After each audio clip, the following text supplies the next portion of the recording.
पूजा किया जाता है वगैरह वगैरह। तो मैंने भी कुछ पढ़ा है, सुना है, देखा भी है, और हर धर्म के इसमें जाकर मैंने उनके जरिए से पूजा भी किया है। सिखिज़्म, बुद्धिज़्म, हिंदुज़्म और क्रिश्चियनिटी में भी देखता हूँ। सभी में परमात्मा, कोई बोलता है परमात्मा एक है, कोई बोलता है परमेश्वर, कोई बोलता है अल्लाह, ये सब नामों के है। लेकिन अगर अपने दिल से अगर दुनिया में देखे समझे तो परमेश्वर एक ही है।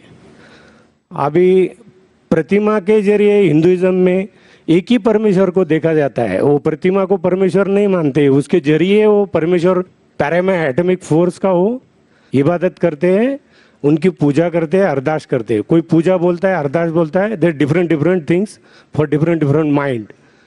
तो मैं तो समझो बाय बर्थ हिंदू हूँ, लेकिन मुझे रुचि परमेश्वर, अल्लाह, जीसस क्राइस्ट, ये जो नाम है, एक बड़ी महान शक्ति के जरिए मैं विश्वास रखता हूँ। इन सब कपड़ों में मुझे कोई इंटरेस्ट नहीं, कुछ नहीं। मैं परमेश्वर को मानता हूँ, अल्लाह को मानता हूँ, जीसस को मानता हूँ, बुद्धिस्ट को मानता हूँ, द होल थिंग। मेरा धर्म क्या है, क्या आप बता सकते हैं कि मेरा धर्म क्या है? भाई साहब ने अच्छा सवाल पूछा है। उन्होंने कहा है कि मैं by birth I am Hindu, mean मैं पैदाइशी हिंदू हूँ, लेकिन मैंने क्रिश्चियनिटी पढ़ी, बुद्धिज़्म पढ़ा, और कहा कि मैं क्रिश्चियन में जाके प्रेयर किया हूँ और बुद्धिस्ट में जाके किया हूँ। मेरे सुनने में ये ना है कि इस्लाम में किया हूँ। नहीं, आपने कहा नहीं, बोला मेरी जेब में भी है, जेब में भी है, दिल में भी है, दिल में भी इस्लाम, दिल में भी है। भाई साहब हर मजहब के वहाँ गए, वो पूछना चाहते हैं कि मेरा धर्म क्या है, मेरा धर्म क्या है। उसके पहले उन्हें दो चीज़ कहा कि हम ईश्वर को प्रतिमा के जरिए पूछते हैं, और कहा कि कई नाम है, ईश्वर, परमात्मा, गॉड, अल्लाह। फिर कहा मेरा धर्म क्या है। तीन भाग है सवाल के। पहली बात मैंने कहा कि ये प्रतिमा के जरिए इबादत करना कोई किताब में नहीं लिखा है। आप अपना खुद का धर्म बनाएंगे। आपका नाम क्या है वैसे? शिवाजी। शिवाजी, शिवाजी, शिवाजी। पूरा नाम क्या है? शिवाजी सुखदेव वारोले। शिवाजी वारोले। हाँ, शिवाजी वारोले।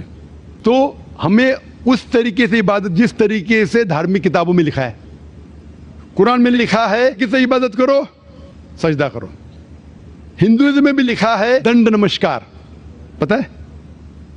दंड नमस्कार। उसमें कहा षष्टांग, षष्टांग पता है? षष्टांग मतलब, षष्टांग मतलब 8 अंग आपके हिस्से के जमीन पे लगना चाहिए। 8 अंग, 8 हिस्से आपके अंग के जमीन पे लगना चाहिए। 8 अंग, माथा, नाक, 2 हाथ, 2 घुटने और 2 पैर। 8 हो गए ना? सब मेरी तो एक ही टांग है, एक स्वर्ग में गई है, तो मैं साष्टांग कैसे कर सकता हूँ? हाँ, वेरी गुड, वेरी गुड। मिसाल के तौर पे कुरान में लिखा है, आम तौर पे अगर सूरह निसा में सूरा नंबर 4 आयत नंबर 101, 102, 103 में, अगर आप तकलीफ में अगर खड़े रह के नमाज नहीं पढ़ सकते, बैठ के पढ़ो, बैठ के नहीं पढ़ सकते, लेट के पढ़ो। आप घोड़े पे भी पढ़ सकते, ऊंट पे भी पढ़ सकते, समझे ना? मिसाल के तौर पे उसका मतलब आप खड़े नहीं सकते, बैठ के पढ़ो, बैठ के नहीं तो लेट के। तो 8 ने 7 है ना, 7 नहीं तो 6 भी चलेगा, जितने उतने नमाज कबूल हो। लेकिन 8 है और 8 होके बोलेंगे मैं 7 करूंगा तो गलत है। 8 है तो 8 करना चाहिए। बैठ सकते हो तो बैठ के करो, आप समझे ना? अगर खड़े सकते तो खड़े रहना आपके लिए जरूरी है। मैं खड़े सकते फिर बोलूंगा बैठ के पढ़ो तो सही बात नहीं। तो उस तरीके से इबादत करना जिस तरीके से लिखा है कुरान में या वेद में। आप तहकीक करेंगे तो कुरान में लिखे है सुजूद के बारे में, सिजदा करना। हिंदू धार्मिक किताबों में लिखा है साष्टांग।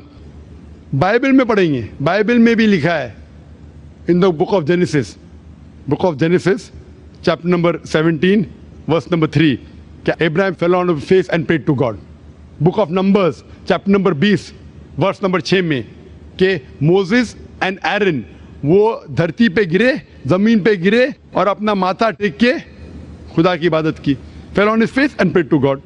लिखा है बुक ऑफ जोशुआ में चैप्टर नंबर 5 वर्स नंबर 14 में Joshua fell on his face and prayed to God. Joshua ने मुंह के बल जमीन पे गिरा और खुदा की इबादत की। ईसा अलैहिस्सलाम, आप गॉस्पेल पढ़ेंगे ऑफ मैथ्यू में, took a few steps forward in Garden of Gethsemane, fell on his face and prayed to God. Garden of Gethsemane पे मुंह के बल गिरे और खुदा की इबादत की। मैं पूछता हूँ, कोई भी खिलाड़ी या एक्रोबैट मुंह के बल अगर गिर सकता है, जिस तरीके से मुसलमान पढ़ते उससे बेहतर गिर नहीं सकता है। तो किस तरीके से पढ़ना चाहिए, धार्मिक किताबों का मुताला कीजिए। आप अपने खुद के तरीके से शुरू करेंगे तो ये गलत है। आप समझ रहे ना?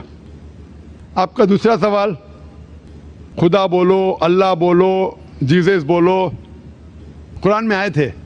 सूरह इसरा सूरा नंबर 17 आयत नंबर 110, कुलिदुल्लाह अब्दुर्रहमान अय्यमा तदु फलाल अस्माउल हुस्ना। कहो अल्लाह या रहमान, जो भी कहो, लेकिन बेहतरीन नाम कहो, सही नाम कहो, क्योंकि अल्लाह के सबसे बेहतरीन और अच्छे ब्यूटीफुल नेम्स है।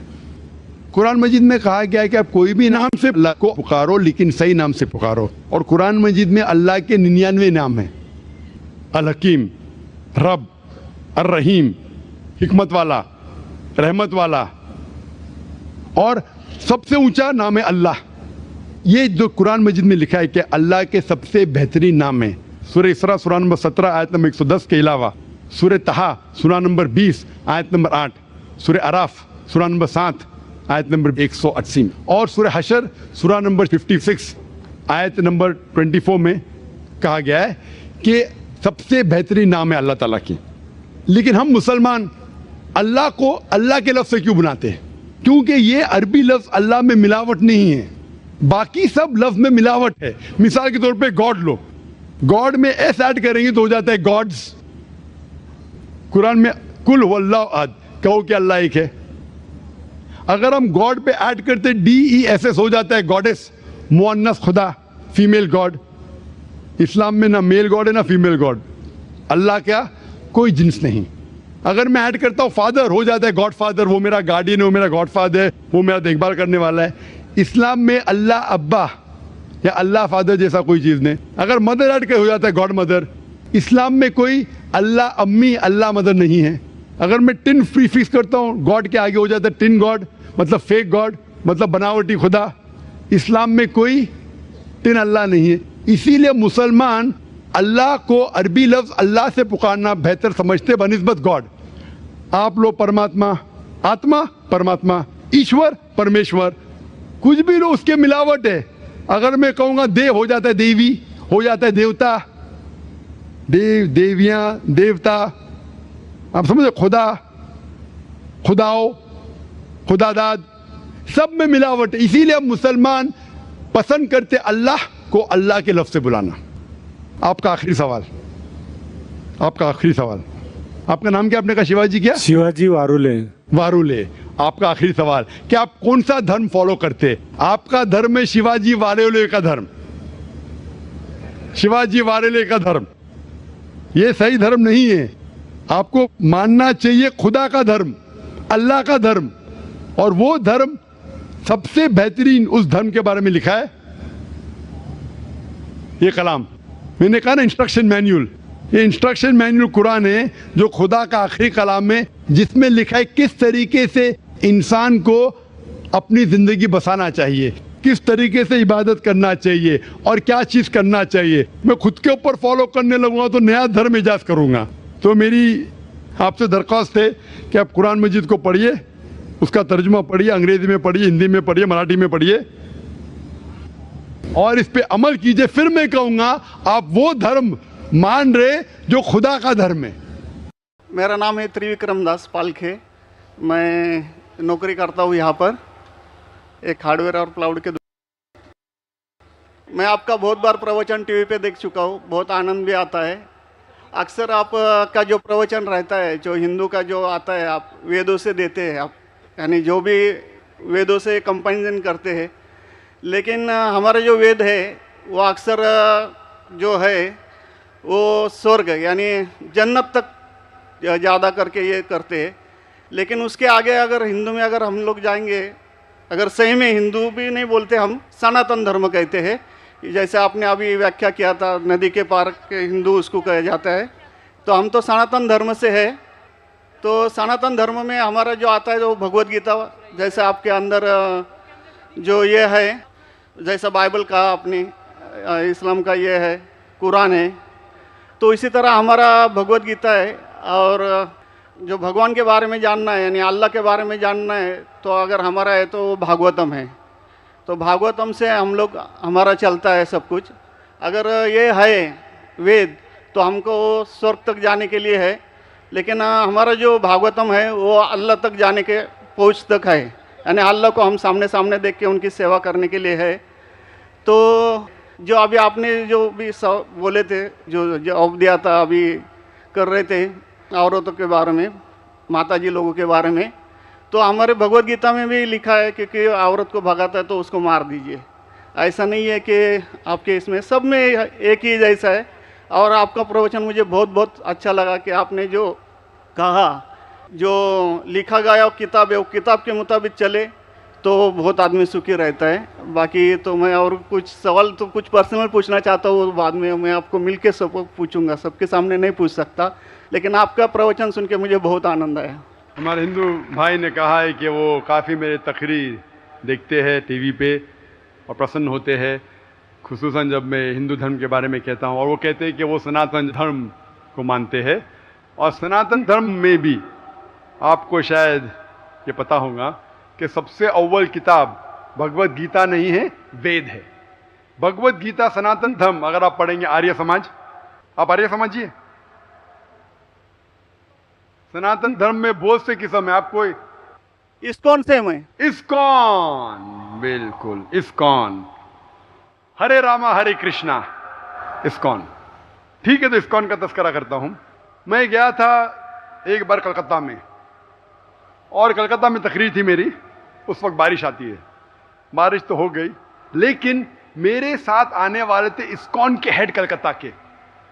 हम लोग दोनों जाते एक वैन में, वैनिटी वैन, मतलब जब बड़े मैदान में, यहाँ तो माशाल्लाह मैदान के बाजू में काफ़ी बिल्डिंग है, तो बड़े मैदान में प्रोग्राम होता है तो कोई ग्रीन रूम नहीं होता है, तो क्या करते हैं, वैन लेके आते, बस इसमें मेकअप रूम या आराम करने के लिए कंडीशन होता है। तो मैं इस्कॉन के हेड के साथ में बैठा था, तो उन्होंने वही बात कही जो आपने कहा, हमारे लिए सबसे अव्वल है भगवत गीता। मैंने बोला ठीक है, और कहे का वेद भी ठीक है। तो मैंने पूछा, ये भगवत गीता हिंदू धर्म में दो किस्म की किताब है, एक है श्रुति, एक है स्मृति। श्रुति मतलब जो भगवान की भेजी हुई किताब, वेद और उपनिषद। उसने कहा बिल्कुल सही। स्मृति किसे कहते, तो उसने कहने लगा स्मृति कहते वो जो आदमी की लिखी हुई किताब है, मिसाल के तौर पे मनुस्मृति। तो मैंने पूछा ये रामायण और महाभारत क्या है, तो उसने कहा यह है स्मृति। बेशक बिल्कुल सही जवाब था, मैं भी तालिब इल्म हूं। तो मैंने पूछा, बिल्कुल सही कहते, ऊपर आती है श्रुति, वेदा और उपनिषद। स्मृति मतलब दूसरी किताबें, मनुस्मृति, इतिहास। मैंने पूछा ये महाभारत क्या इतिहास है, तो मैंने उससे पूछा गुरुजी ये बात मेरे इल्म के हिसाब से भगवत गीता एक हिस्सा है महाभारत का, 18 चैप्टर का, सही है? अरे बिल्कुल सही है, आप बहुत इल्म रखते। मैंने बेशक। तो जब भगवत गीता महाभारत का हिस्सा है तो महाभारत स्मृति है क्या श्रुति है? चुप बैठ, स्मृति है बोला। तो स्मृति ऊपर क्या नीचे? तो बोले हाँ आपके पास इल्म है ना, इसलिए आप जानते हैं। हम लोग को कहते हैं भगवत गीता ऊंची है, लेकिन हम सही कहते हैं ये भगवत गीता वेद का निचोड़ है। निचोड़ है लेकिन वेद ऊपर है, खुदा की किताब है। भगवत गीता इंसान की लिखी है, किसके जरिए? स्कॉलर्स कहते हैं, आपके इस्कॉन के गुरु भी कहेंगे वो। लेकिन आप आम आदमी हैं, आप शायद ये पेचीदा चीजों को जानते नहीं। हम तालिब इल्म हैं, मैं स्कॉलर नहीं हूं, तालिब इल्म हूं तकाबिल मज़ाहिब का, इस्लाम एंड कंपैरेटिव रिलीजन का। तो बोले बेशक आप बिल्कुल सही कहते हैं। तो मैं कहूंगा अगर वेद और भगवत गीता में टकराव है, किसकी बात मानेंगे? तो बोले आमतौर पे तो हम कहते हैं भगवत गीता ऊपर है, लेकिन आप सही कहते हैं क्योंकि आपका दिल में।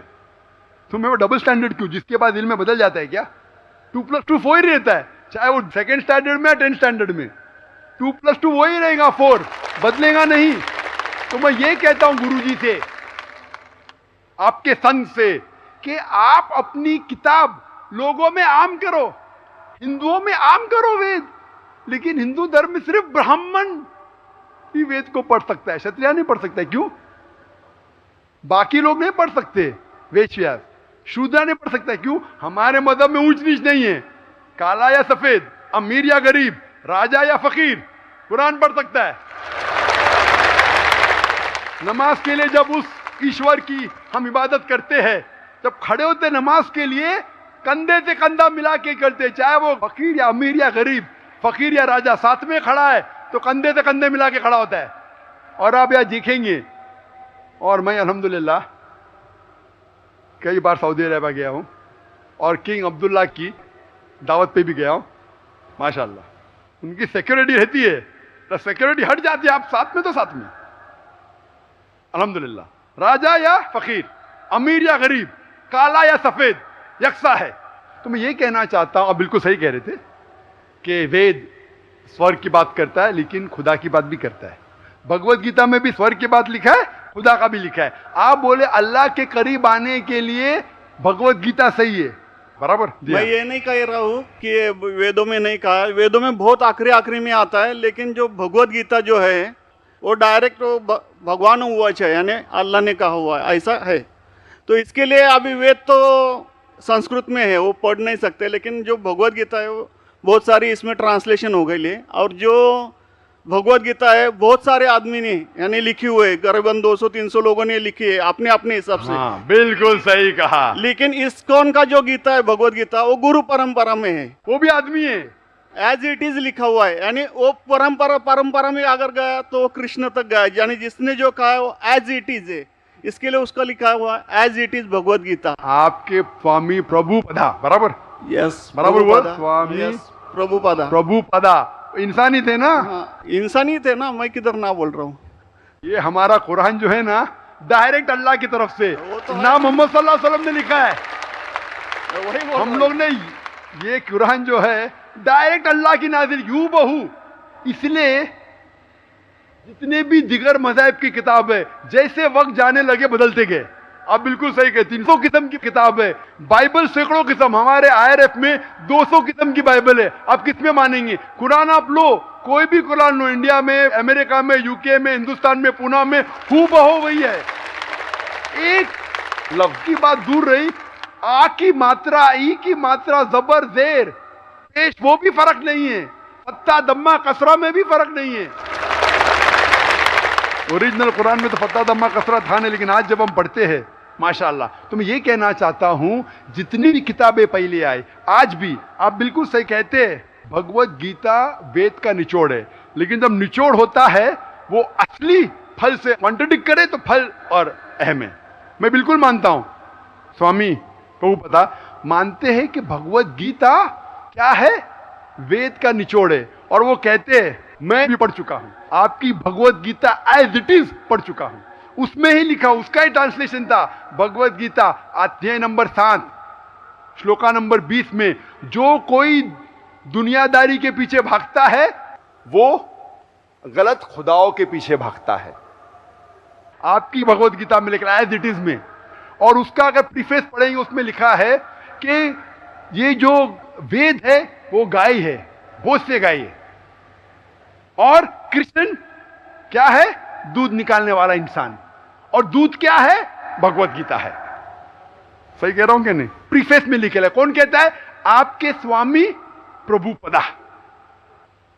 मुझे उसका ट्रांसलेशन पसंद है। अक्सर हमारे वहां भी माशाअल्लाह 50 से ज्यादा भगवत गीता है, मैं लेकिन स्वामी प्रभुपदा की गीता को पसंद करता हूं, अच्छी गीता है, इसीलिए मैं प्रीफेस कह रहा हूं।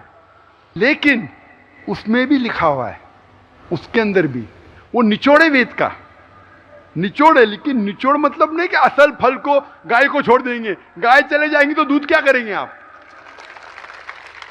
गाय रहेंगी तो दूध मिलते रहेगा ना, दूध को लेंगे, गाय को मार देंगे, दूध आपका खत्म हो जाएगा। भाई गाय को जिंदा रखो, रोज दूध लो, बराबर के नहीं? दूसरे बच्चे पैदा करेंगे गाय, लेकिन तो गाय को मत छोड़िए। इससे हमें पता लगता है, उसमें लिखा हुआ है, आपके वेद में लिखा हुआ है कि और एक पैगंबर आने वाला है।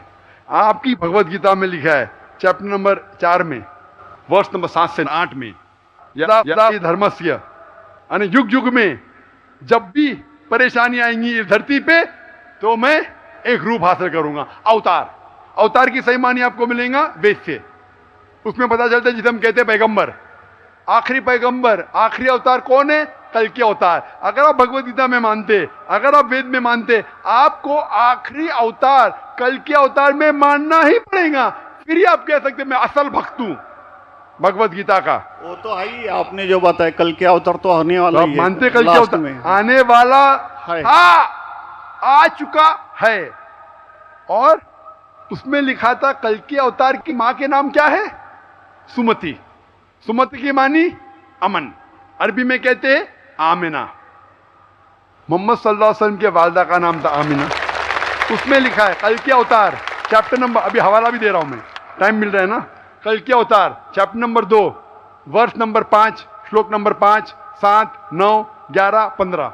इसमें लिखा है कि उसके वालिद का नाम है विष्णु यास। विष्णु यास मतलब खुदा का बंदा, अरबी में तर्जुमा करेंगे अब्दुल्ला। मोहम्मद सल्लल्लाहु अलैहि वसल्लम के वालिद का नाम था Abdullah.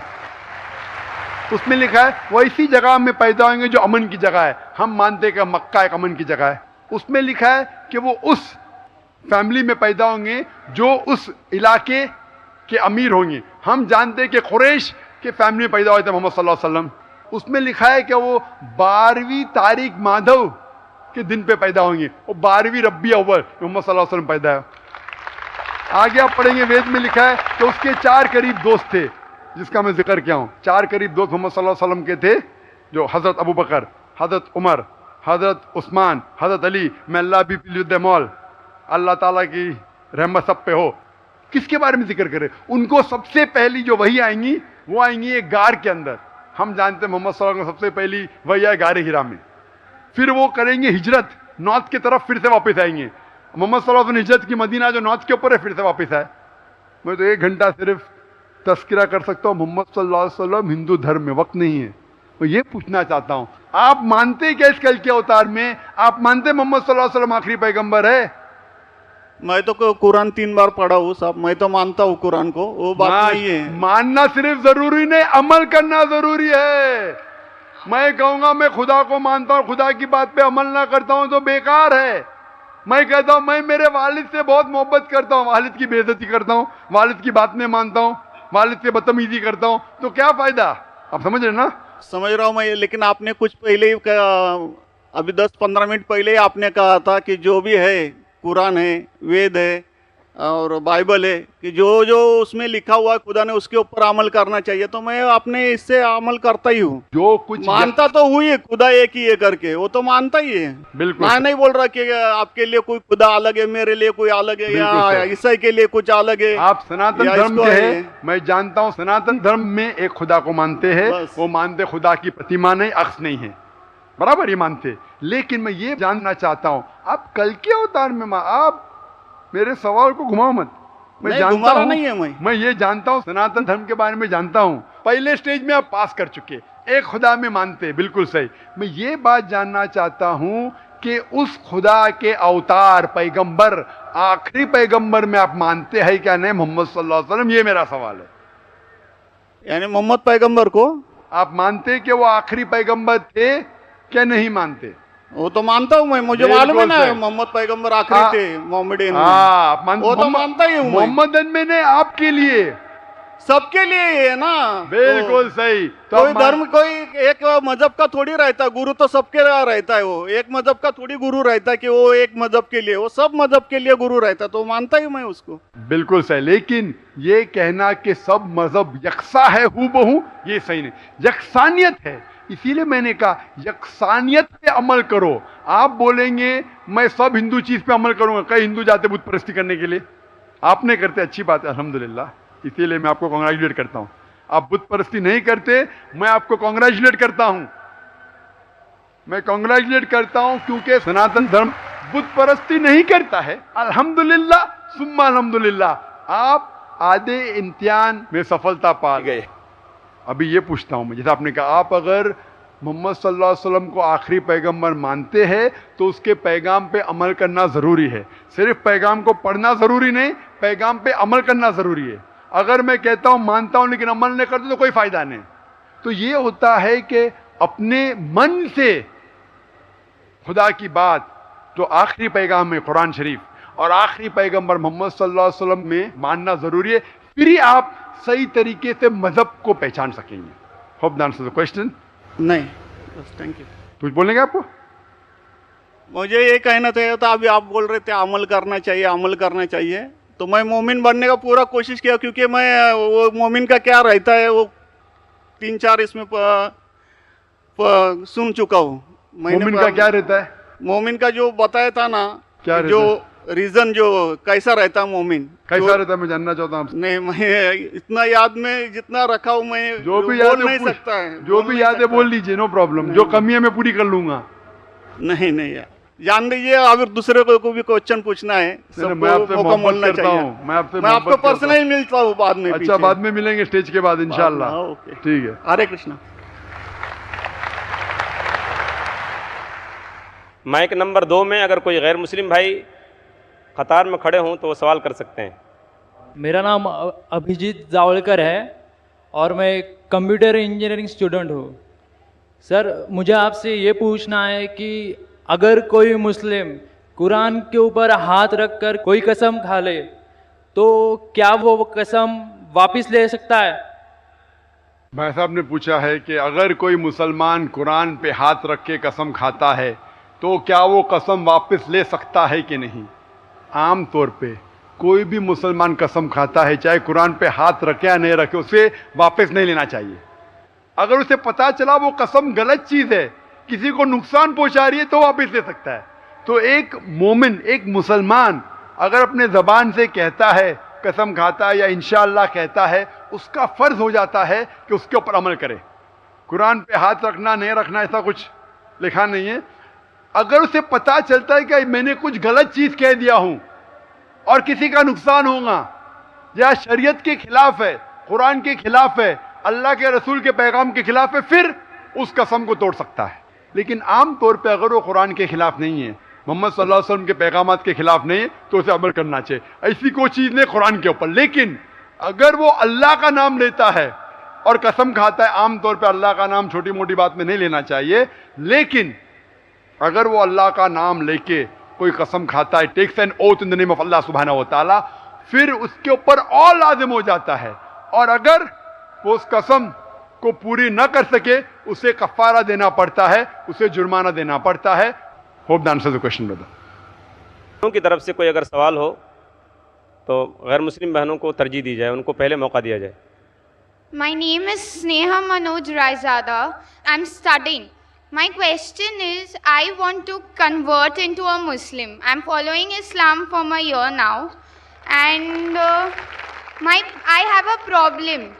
My parents do not agree with me converting. They don't have a problem with me following Islam, but they do have a problem with me converting. So what am I to do at such a point? My mom is a Muslim and my dad is a Hindu. I mean, my mom hasn't converted to a Hindu. बहन ने सवाल पूछा है कि वो इस्लाम कबूल करना चाहती है, 1 साल से इस्लाम पे अमल कर रही है, लेकिन अब भी कन्वर्ट नहीं हुई है, इस्लाम को कबूल नहीं किया है। वो कबूल करना चाहती है, लेकिन उनके वालिद उनसे खुश नहीं है। कहते हैं कि इस्लाम पे अमल करो लेकिन कन्वर्ट मत हो। अंग्रेजी में सवाल है, इसलिए ज़रा अंग्रेजी में जवाब दूंगा। Do not convert. तो उनसे कहो, okay father, I will not convert, I will revert, क्योंकि there nothing like conversion in Islam. हमारे पैगंबर मोहम्मद सल्लल्लाहु अलैहि वसल्लम ने कहा कि हर इंसान जब वो पैदा होता है वो मुस्लिम पैदा होता है। मुस्लिम के मानी अपने मन से अल्लाह सुब्हानहू व तआला की तालीमात पे अमल करना, उसे कहते हैं मुस्लिम। तो हर इंसान, हर बच्चा जब पैदा होता है वो अपने मन से अल्लाह सुब्हानहू व तआला के मुताबिक अहकामात पे अमल करता है। उसके बाद हमारे मोहम्मद सल्लल्लाहु अलैहि वसल्लम पैगम्बर कहते हैं, उसके बाद वो इन्फ्लुएंस होता है अपने वालिद से, अपनी वालदा से, अपने टीचर से, अपने गुरु से, और फिर हो सकता है कि वो बुत परस्ती करना शुरू करता है, वो अंगार की परस्ती करना शुरू करता है। और अगर कोई आदमी गलत चीज़ की इबादत करता है और फिर कोई गैर मुस्लिम बनता है, उसे कहते हैं रीवर्ट।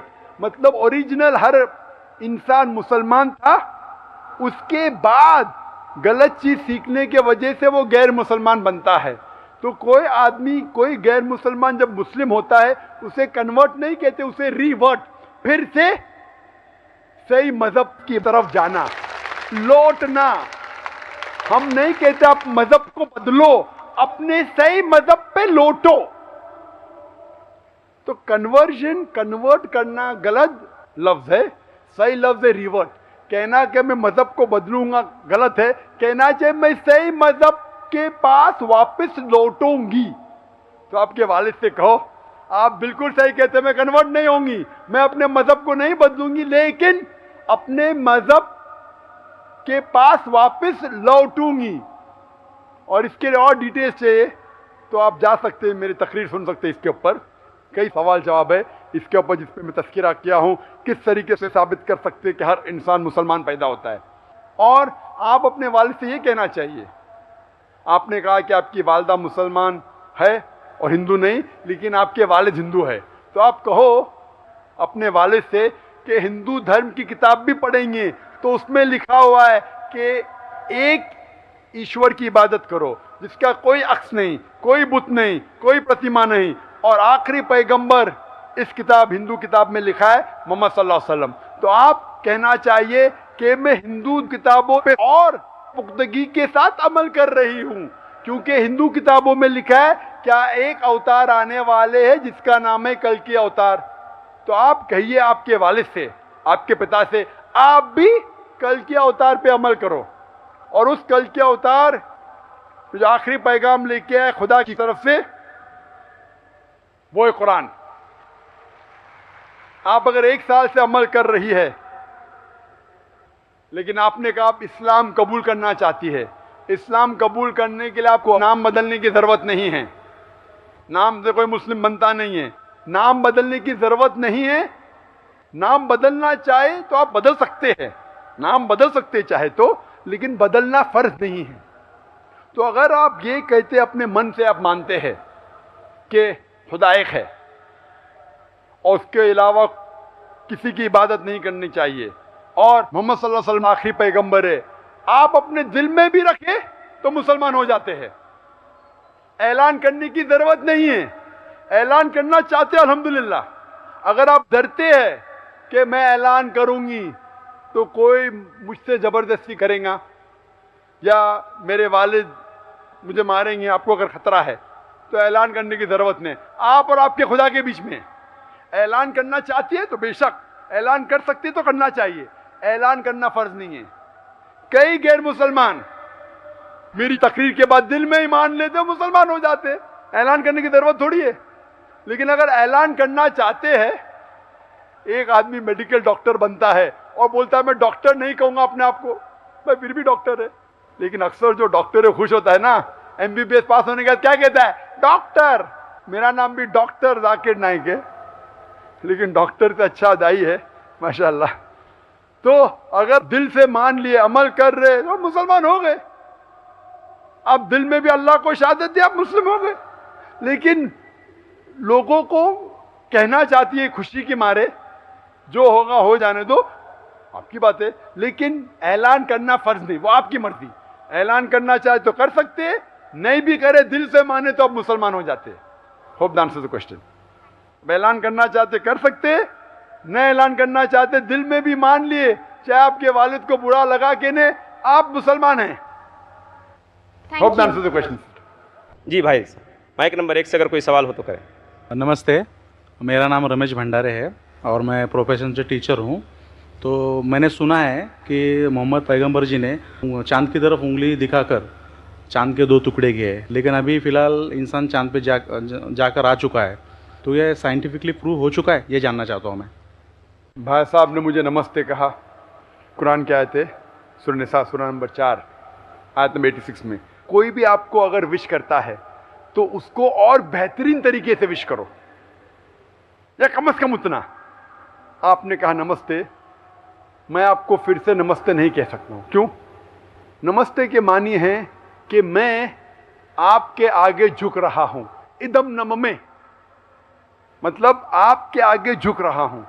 झुकना सिर्फ है ईश्वर के सामने, तो मैं कहूँगा मेरे आगे झुकना हराम है, इसलिए मैं कहूँगा अस्सलामु अलैकुम, आप पे सलामती हो।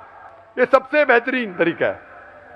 इसीलिए मैं नमस्ते का जवाब नमस्ते, क्योंकि मैं नमस्ते के मानी जानता हूं। अक्सर हिंदू नमस्ते के मानी जानते भी नहीं। नमस्ते आता है इदम नममे से, आप मेरे सब कुछ है, मैं आपका सब कुछ नहीं हूं। कुछ कुछ आपको हिदायत दे सकता हूं, हिदायत देने वाला अल्लाह सुब्हानहू व तआला है। हाँ, तो इसीलिए मैं नमस्ते का जवाब दूंगा अस्सलाम वालेकुम, अल्लाह की सलामती आप पर हो। आपका सवाल था कि मोहम्मद सल्लल्लाहु अलैहि वसल्लम चांद के 2 टुकड़े कर चुके हैं, इंसान चांद पे जा चुका है, तो साइंटिफिकली साबित हुआ कि ने चांद के 2 टुकड़े हुए क्या नहीं। कुरान की आयत शक्कुल कमर की कई हदीस है।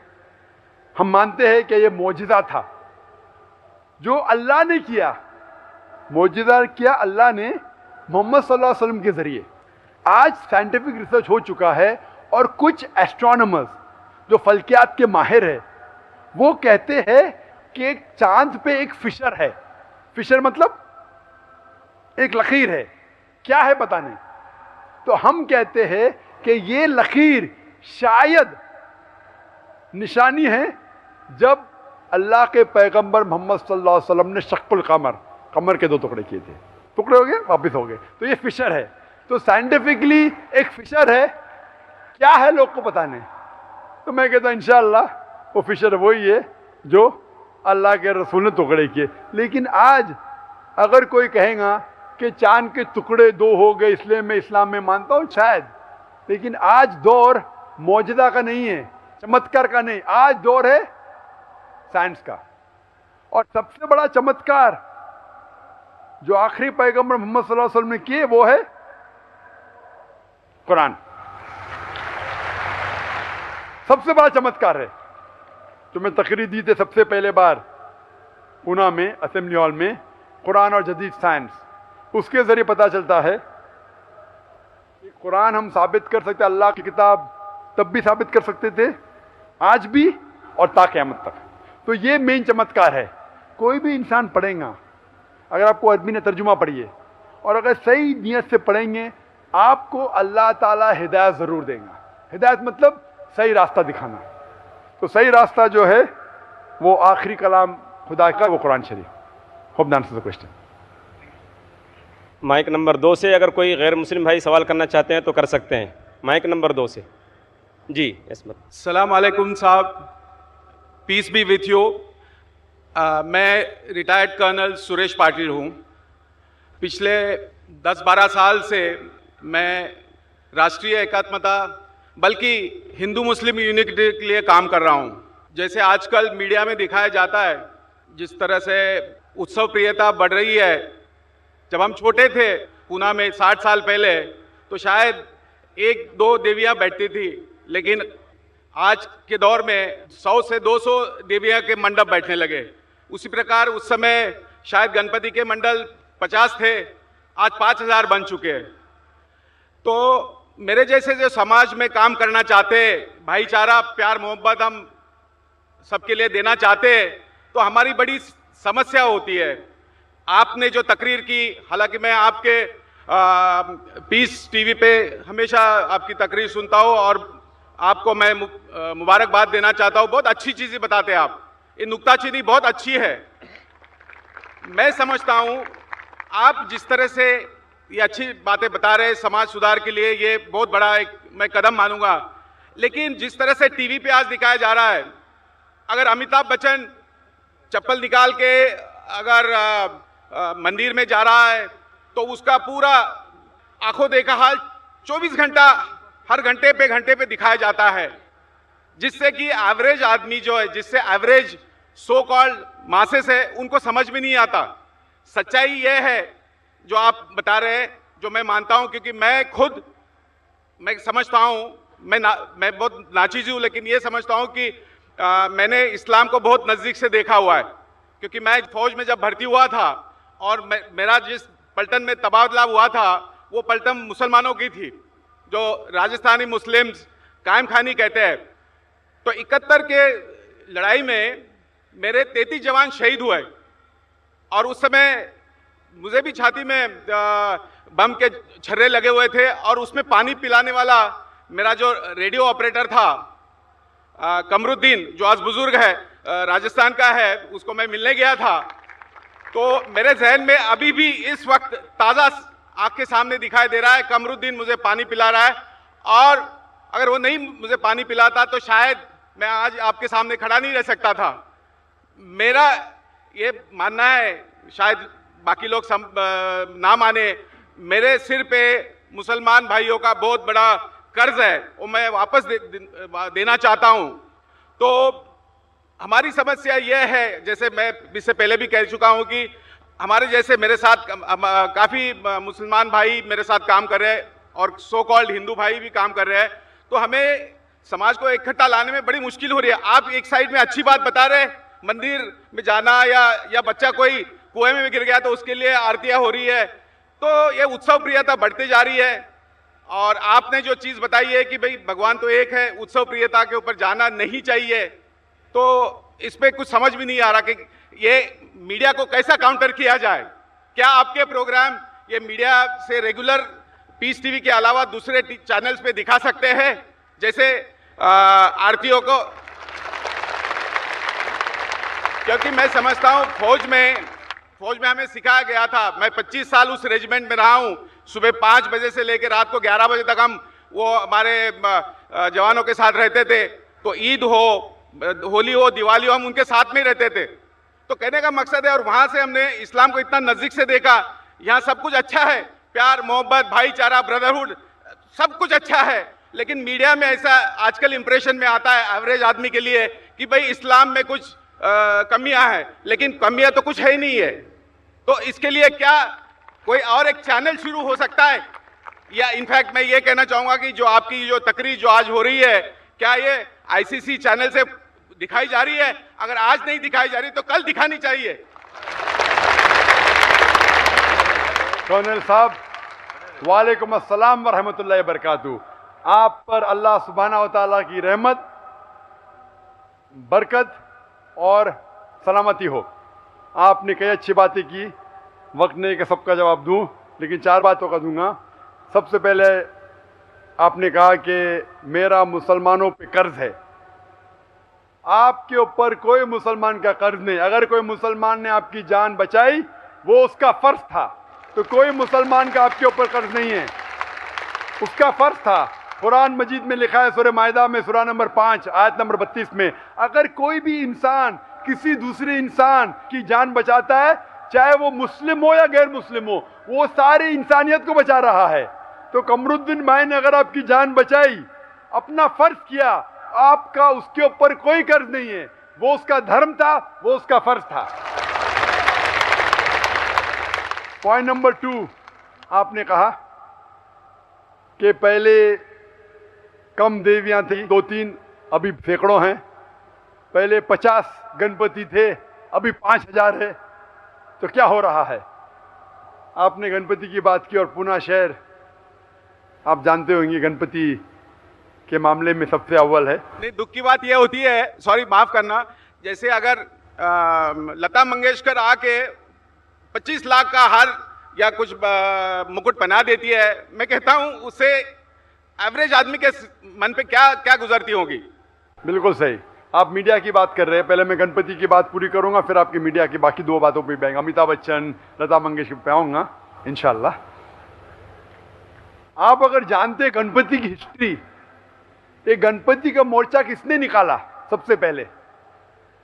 किसने?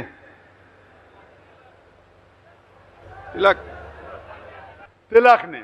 बिल्कुल सही। क्यों निकाला? तिलक ने निकाला अंग्रेज को इस देश से भगाने के लिए। एक अच्छा मामला था, कहां से उसका आइडिया मिले, किधर से मिली, उसका जिक्र नहीं करेंगे हम। उसका मेन मकसद था अंग्रेज को इस देश से भगा देने का। मकसद पूरा हो गया, अंग्रेज तो भाग गए। तो मकसद था, एक चीज का फायदा उठाया, लोगों के जज्बात की वजह से अगर वो कामयाब हो गए, अल्हम्दुलिल्लाह वो काम पूरा हो गया। अब जैसे आपने कहा, दूसरी बात, अमिताभ बच्चन चप्पल निकाल के मंदिर में जाता है, शूटिंग होते, लता मंगेशकर हार दे रही है।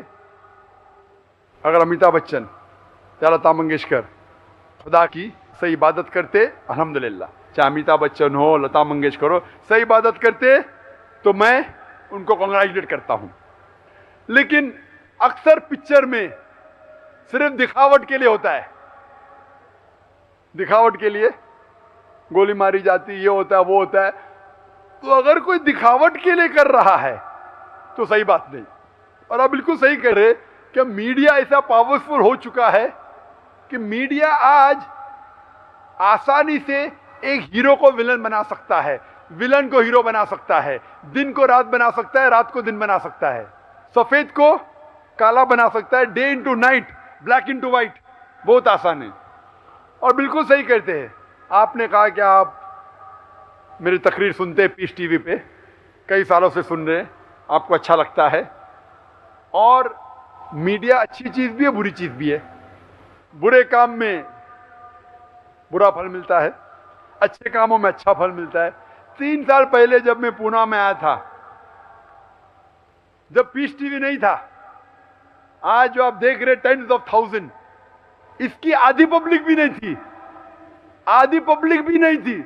माशाल्लाह, देखो झाड़ के उस पार, ये उधर, कितने लोग बारे में जानता नहीं हो, कितने हजारे में जानता नहीं हो। क्यों? मैं तो इंसान वही हूं पीस टीवी के बदौलत। पीस टीवी, पीस टीवी मतलब अमन का टीवी चैनल। हमारा मकसद है कि अमन हासिल करें, हमारा मेन मकसद है कि इस दुनिया में अमन हासिल करें, क्योंकि इस्लाम आता है लव सलाम से। अफसोस की बात है, अफसोस की बात मैं कहता हूं कि अक्सर चैनल पे इमोडस्ट चीजें हैं, बेहुदा चीजें आप देखते हैं चैनल पे। हम अपने बेटों के साथ, अपनी बेटियों के साथ अक्सर चैनल देख नहीं सकते। फैशन टीवी क्या है वो देख ही नहीं सकते। इसीलिए हमारे स्कूल में अगर आप दाखला लेना चाहते हैं, सैटेलाइट चैनल ममनू है। अगर पीस टीवी देखना चाहते, पीस टीवी के साथ अगर 100 हराम चैनल आ रहे तो पीस टीवी मत देखो। पीस टीवी देखना चाहते, इलायदा डिश लगाओ, सिर्फ पीस टीवी पे लॉक करो, चलेगा। आप बिल्कुल सही कहते कि मीडिया जो है वो फायदेमंद भी है, नुकसानदेह भी है अक्सर, लेकिन ज्यादा नुकसानदेह है। और आप देखते हैं कि अक्सर जो लोग अमन फैलाते हैं वो इस मीडिया का इस्तेमाल नहीं करते। हमने क्या कहा, मीडिया में ज्यादा नुकसानदेह चीजें हैं। आप बिल्कुल सही कहते हैं कि बताते मुसलमान आतंकवाद है, आज उसका जिक्र नहीं करूंगा, कल करूंगा। क्या आतंकवाद मुसलमानों की विरासत है? ये मौजू है कल के लिए, तो कल की बात मैं आज नहीं करना चाहता हूं। ये मीडिया है। मीडिया क्यों कर रही है? क्योंकि वो चाहते हैं अमन फैले।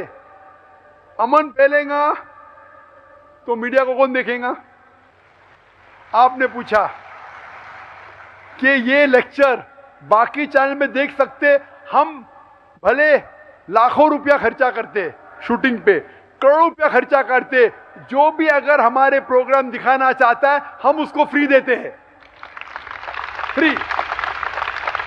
और शायद आपको जान की खुशी होगी, सिर्फ मुसलमान चैनल पे मेरी तकरीर नहीं दिखती है, गैर मुसलमान चैनल पे भी दिखती है। ईटीसी पे जाइए, ईटीवी उर्दू पे। वो क्या समझते, एक प्रोग्राम बनाने में, अच्छा प्रोग्राम बनाने में आधे घंटे का 5 लाख खर्चा होता है, ये मुफ्त में मिलता है, ले लो। मैं बोला ले लो, मुझे क्या हर्ज है।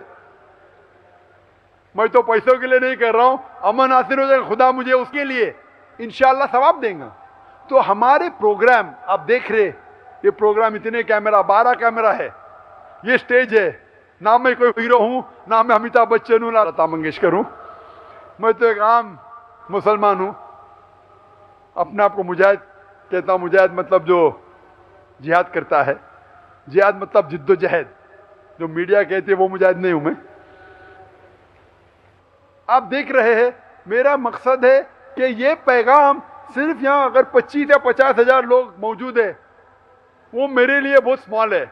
मैं होलसेल में मानता हूं, ये कैमरा के जरिए इंशाअल्लाह करोड़ों लोग देखेंगे। और हमारा पीस टीवी अल्हम्दुलिल्लाह सुम्मा अल्हम्दुलिल्लाह सारी दुनिया में मौजूद है। अगर आप एक आम डिश लगाएंगे, भले केबल ऑपरेटर नहीं दिखा रहा है, 5-6 हजार खर्चा करेंगे, आपको दिखेगा। हमारा चैनल फ्री टू एयर है, एब्सोल्युटली फ्री। और अल्हम्दुलिल्लाह 7.5 करोड़ लोग हमारे चैनल को देखते हैं। आपने कहा कि बाकी चैनल पे दिखा सकते, बेशक। कुछ लोग मुझे पूछ रहे थे क्या लाइव टेलीकास्ट अब दिखा सकते हैं, क्या फ़ी लेंगे? मैं बोला फ़ी नहीं, मुफ्त। मैं कभी भी लेक्चर देने जाता हूँ कोई फ़ी नहीं लेता हूँ, खाली कहता हूँ कि दुआ करो मेरे लिए, एब्सोल्युटली फ्री। और आपने कहा कि और चैनल होना चाहिए, बिल्कुल सही कहते। इसीलिए इंशाअल्लाह जून 2009 में हम एक नया चैनल शुरू करने वाले जिसका नाम है पीस टीवी उर्दू। इस पीस टीवी पे अभी 25 से 33% उर्दू में है, हिंदी में, बाकी है अंग्रेजी में। जो उर्दू जानते कहते अंग्रेजी प्रोग्राम क्या बीच में आते, जो अंग्रेजी जानते उर्दू नहीं समझते बोलते उर्दू प्रोग्राम क्या है ये। जो दोनों जानते खुश है, तो हम दोनों तरफ से खींचे जा रहे हैं। इंग्लैंड से लोग बोलते उर्दू प्रोग्राम क्यों देते, हमें समझ में नहीं आता है। यहाँ के लोग कहते ये इंग्लिश क्यों देते। हर एक को तो खुश नहीं कर सकते। इंशाअल्लाह 8-9 महीने बाद जून 2009 में हम एक नया चैनल शुरू करने वाले, पीस टीवी उर्दू, जिसमें सिर्फ उर्दू और हिंदी प्रोग्राम आएंगे। इंग्लिश देखना चाहते इंग्लिश देखिए। इंशाअल्लाह अगर अल्लाह हमें मदद करेगा, इस तरीके से हम और चैनल फैलाएंगे ताकि सारे दुनिया में अमन हासिल हो। जब तक अमन हो हम अपना पैगाम फैलाते जाएंगे। Hope this answer the question colonel साहब। अस्सलाम वालेकुम रहमतुल्लाहि बरकातहू। मैं नॉन मुस्लिम बहन के तरफ से ही बात कर रही हूँ। उनको आज इस्लाम कबूल करना है, तो ये पूनम सोलंकी है, उनके शोहर भी आज करना चाह रहे हैं। तो आप डॉक्टर साहब से मैं गुजारिश करती हूँ को कलमा पढ़ाइए।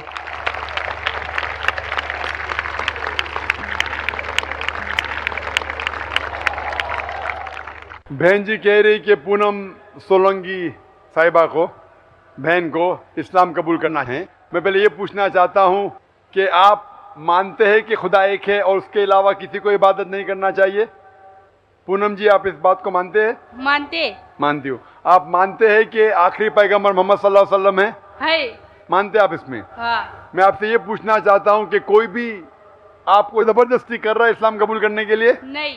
अगर जबरदस्ती कर रहा है तो ये इस्लाम कबूल हो ही नहीं सकता है, क्योंकि कुरान मजीद में जब फिरौन जो सबसे ताकतवर इंसान था, सबसे ताकतवर, वो अपने आप को खुदा मानता था, वो सबसे मालदार था, वो भी जब देखता है कि मैं मरने वाला हूँ, कहता है कि मैं अल्लाह में ईमान लाता हूँ, तो अल्लाह कबूल नहीं करता है, क्योंकि उस पर दबाव था, उसको खौफ था कि मर रहा हूँ।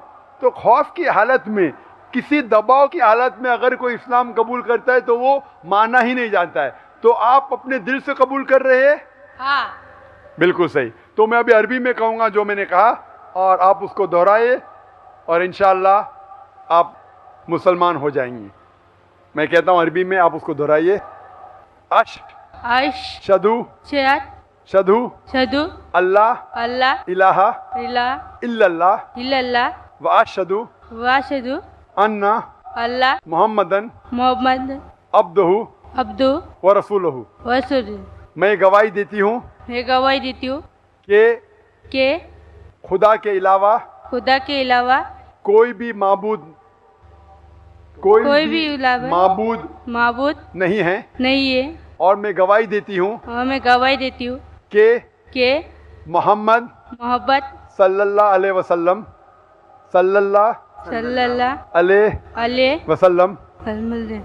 इस खुदा के आखिरी पैगंबर है। माशाअल्लाह आप मुसलमान हो चुके हैं। जज़ाकल्लाह। अब इनके शोहर को भी कलमा पढ़ाइए। आपके शोहर को भी इस्लाम कबूल करना है। आपके शोहर किधर है? सोलंकी साहब माइक नंबर 2 या माइक नंबर 1 पे आ सकते हैं आप? सॉरी जाकिर साहब, मैं कल कलमा पढ़ चुका हूँ। माशाअल्लाह पढ़ चुके? हाँ, कल पढ़ चुके? हाँ। आप कल मुसलमान हो। फिर से पढ़ना चाहते हैं या पढ़ सकते हैं? 10 बार 50 बार भी पढ़ सकते हैं। पढ़ना चाहते पढ़ सकते हैं, नहीं पढ़ना चाहते पढ़ना ज़रूरी नहीं। आज मेरी वाइफ ने कलमा पढ़ लिया और आज वो मुसलमान बन गई। मैं बहुत हैप्पी हूँ।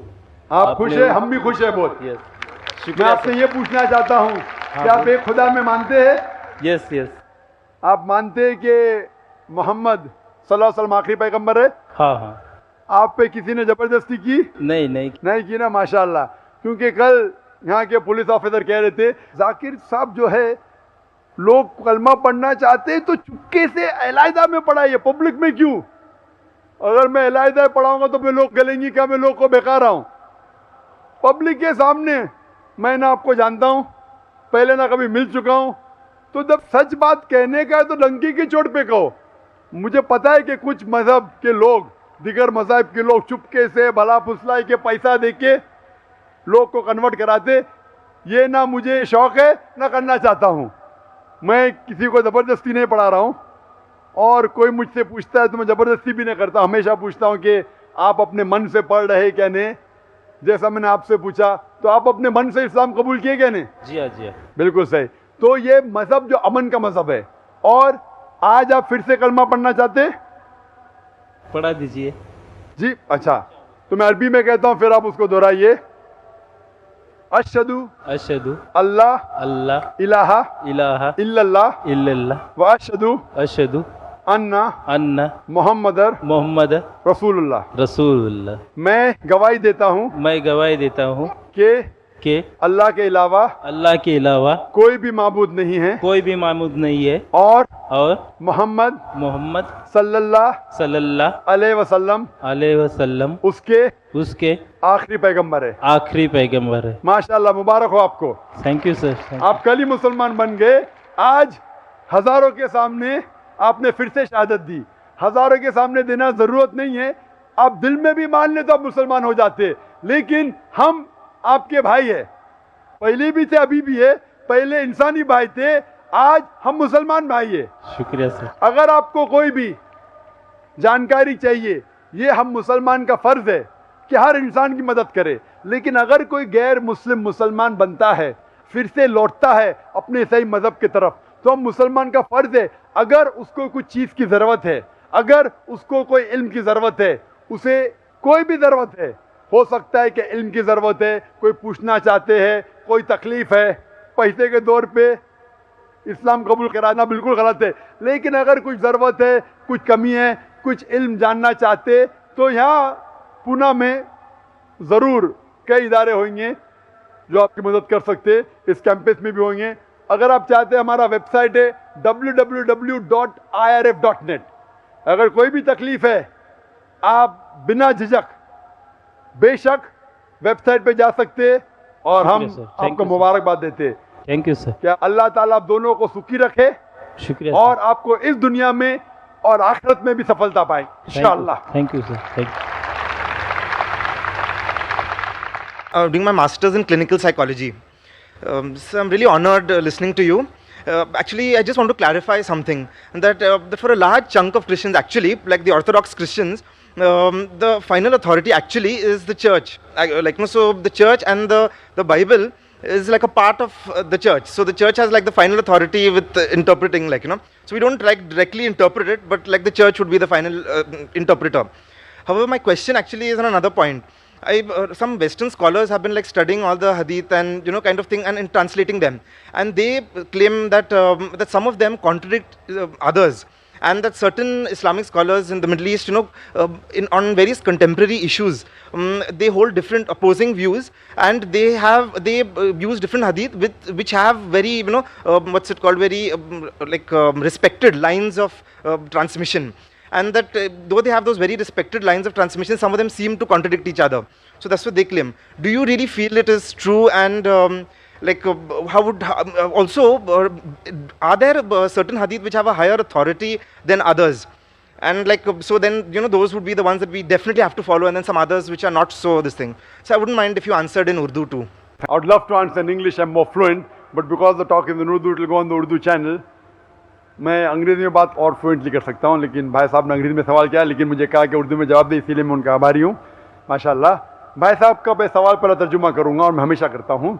भाई साहब ने पूछा कि वो एक क्रिश्चियन है, और क्रिश्चियनिटी में बाइबल एक किताब है खुदा की तरफ से, लेकिन और इम्पोर्टेंस दिया जाता है चर्च को। जिस तरीके से चर्च बाइबल की तफसीर करती है, उस तरीके से क्रिश्चियन मानते।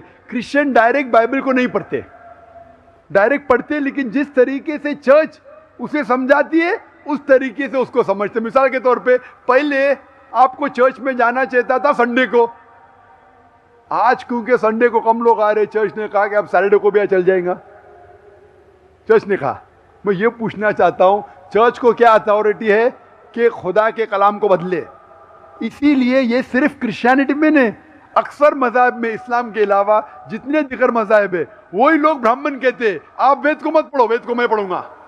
आप जो हम कहते मानो, तो वो क्या कहते? शूद्रा, क्षत्रिय, वैश्य, आप वेद मत पढ़ो, हम पढ़ेंगे ब्राह्मण लोग। आप क्षत्रिय है, आप जाके जंग करो। आप वैश्य है, आप जाके धंधा करो, तिजारत करो। आप शूद्रा है, आप हमारे काम करो। आप अगर अच्छे काम करेंगे, अच्छे से हमारी खिदमत करेंगे, अगले जन्म में आप अच्छे बनेंगे। अबे अगला जन्म है क्या नहीं बाद में बांधो, इस जन्म में तो उनको मिल गया है ना। आप अगर वेद पढ़ेंगे तो गुनाह है। ये कौन कह रहा है? ब्राह्मण। वेद में तो नहीं लिखा है, आप समझ रहे? क्यों? तो लोग को वेद से दूर रख रहे, खुदा का कलाम हर इंसान के लिए। क्यों लोग को दूर कर रहे? इसीलिए मैं कहता हूं इंडियन गवर्नमेंट से, आप हिंदू को संस्कृत सिखाओ। वेद समझेंगे तो जिस तरीके से कर्नल साहब कह रहे थे, नफरत दूर होगी। इसी तरीके से चर्च भी ये चीज करती है कि हम इंटरप्रेट करेंगे। चर्च अभी है, बाइबल कब आई? हजारों साल पहले। But generally they say that, you know, kind of thing, the Bible is a book of the church kind of thing. Who's saying? So, you know, like, I mean, what is it Is called? the Bible saying that? Is the Bible saying the Bible is a book of the church? You show me any statement where Bible says Bible is a book of the church. Does it say? No. When the church says that Bible is the book of God, so should we follow the word of God or word of church? Who's higher? Do you worship God or do you worship the church? Who is your creator, the God or church?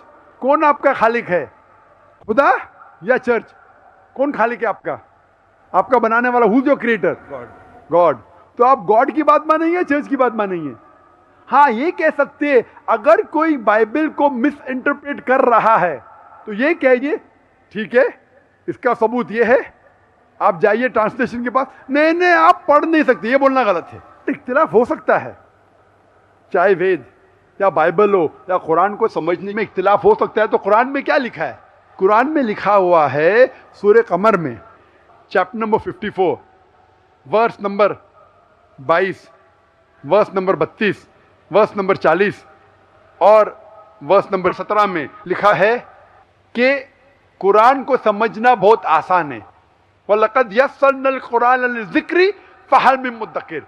हमने कुरान एक आसान book नाजिल किया आपके लिए, तो कौन इसके ऊपर अमल नहीं किए? लेकिन साथ में ये भी लिखा है सूरह नहल में सूरह नंबर 16 आयत नंबर 43 और सूरह अंबिया सूरह नंबर 21 आयत नंबर 7 में कि अगर आप नहीं समझ सके तो आप उस इंसान से पूछिए जो इल्म रखता है।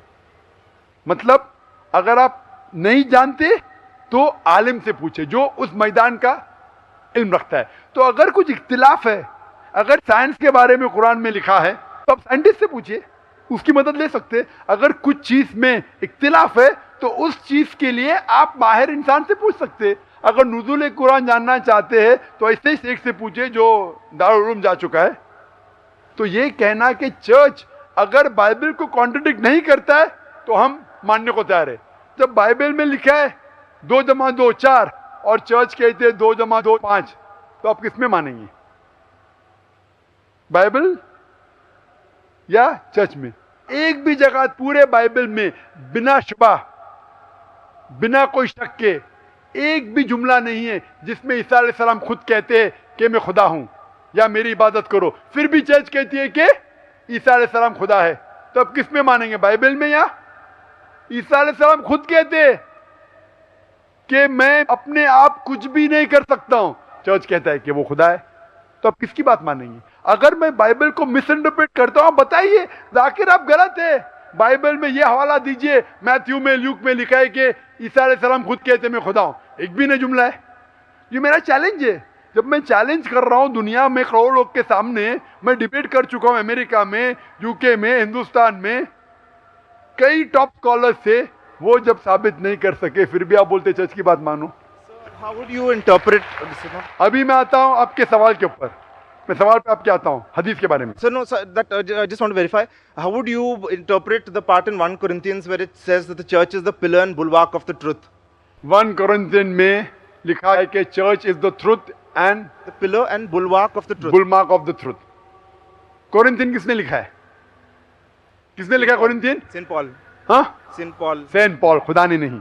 बिल्कुल सही। तो मैं ये कहता हूं कि वो जुमला बताओ जो ईसा अलैहिस्सलाम ने लिखा है। हम मानते हैं कि इंजील अल्लाह की वही है, ईसा अलैहिस्सलाम के जरिए नाजिल की गई। कोरिंथियंस तो पॉल की, हम पॉल में माने या ईसा अलैहिस्सलाम में माने? ईसा अलैहिस्सलाम कहते हैं कि अल्लाह की तरफ जाने के लिए आप अहकामात को मानो, कमांडमेंट्स को मानो। कोरिंथियन में लिखा है चर्च इज द बुलमार्क। कोरिंथियन में लिखा है कि पुराने ऐदनामा को छोड़ो, ईसा अलैहिस्सलाम को मानो के सूली पे चढ़ गया। तो आप पॉल की बात मानेंगे या ईसा अलैहिस्सलाम की बात मानेंगे? किसकी बात मानेंगे? तो जब भी टकराव है, अगर एक किताब पॉल ने लिखी, सेंट पॉल ने, एक जुमला ईसा अलैहिस्सलाम का टकराव होता है, किसकी बात मानेंगे? ईसा अलैहिस्सलाम की। बिल्कुल सही। इसी तरीके से हदीस में भी आता है। हदीस भी कई किस्म की हदीस है। हम मानते कुरान में और सही हदीस में। कुरान अल्लाह सुब्हाना व तआला, ईश्वर, खुदा का आखिरी कलाम है। इसमें बिल्कुल मिलावट नहीं, क्योंकि खुदा खुद कहते हैं, अल्लाह सुब्हाना खुद कहते हैं सूरह हिजर में, सूरह नंबर 15 आयत नंबर 9 में, हमने कुरान नाजिल किया है और हम इसकी हिफाजत करेंगे। इसमें कोई मिलावट आ ही नहीं सकती। दूसरी चीज है हदीस। हदीस मोहम्मद सल्लल्लाहु अलैहि वसल्लम का अमल है, उनका कौल है। हदीस इकट्ठा नहीं हुई थी। हदीस इकट्ठा होने का सिलसिला शुरू हुआ 50 साल बाद, 100 साल बाद। तो अभी हम तहकीक करते हैं ये हदीस सही हदीस है क्या नहीं, क्या अल्लाह के रसूल ने सही में कहा कि नहीं। तो तहकीक के बाद स्कॉलर्स कहते हैं ये सही हदीस है, ये ज़ईफ हदीस है और ये मौजू हदीस है। तो इस तरीके से हदीस की कैटेगरी। सही हदीस पे अमल करना चाहिए, ज़ईफ और मौजू हदीस पे हमें अमल नहीं करना चाहिए।